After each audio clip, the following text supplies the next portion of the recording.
তবে মনে হলো যে আবারও যে আমরা সঠিক পথে আছি।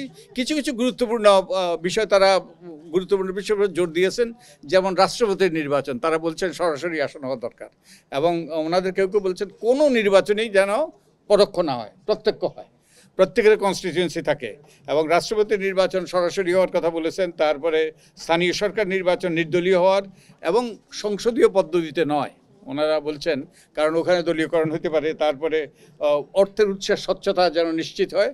তারপরে নির্বাচন কমিশন রাজনৈতিক ঐক্যমত্যের ভিত্তিতে যেন এগুলো নিয়োগপ্রাপ্ত হয়। এবং আমরাও এগুলো নিয়ে আপনাদের সাথে কথা বলছি। আমরাও ভাবছি ইভিএম বনাম অনলাইন ভোট, এবং তারা প্রযুক্তি ব্যবহারের কথা চিন্তা করার জন্য আমাদেরকে অনুরোধ করেছেন। আমরাও এ নিয়ে ভাবছি, বিশেষত প্রবাসীদের ভোটের ব্যাপারে। তারপরে হলফনামা যাচাই বাছাই করা, হলফনামাতে মিথ্যা তথ্য দিল কিনা এগুলো নিশ্চিত করা, এবং কত শতাংশ ভোট পেলে নির্বাচিত হবে, যে 1%, 10% নাকি 50%-এর বেশি, এই বিষয়টার উপর রান অফ ইলেকশন হবে কিনা সে বিষয়ে তারা বলেছেন। এবং তারা না ভোটার ফিরিয়ে আনার জন্য বলেছেন। এবং নির্বাচন কমিশন গঠনের ব্যাপারেও তাদের গুরুত্বপূর্ণ প্রস্তাবনা ছিল, রাজনৈতিক ঐক্যমত্যের ভিত্তিতে নির্বাচন কমিশন গঠনের। তো অনেক গুরুত্বপূর্ণ কথা হয়েছে।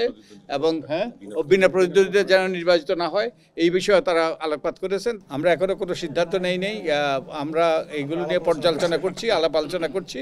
আমরা সেই বিষয়টা আমরা সিদ্ধান্ত নেব সবার মতামত শোনার পর। এবং আমরা উনি ভালো বলতে পারতেন যে যেটা হলো সবগুলো নির্বাচন, ইউনিয়ন পরিষদ, পৌরসভা, উপজেলা, তারপরে জেলা পরিষদ, সিটি কর্পোরেশন, সবগুলো নির্বাচন একই দিনে এটা করার কথা ওনার জোরালো প্রস্তাব ওটা ওনার।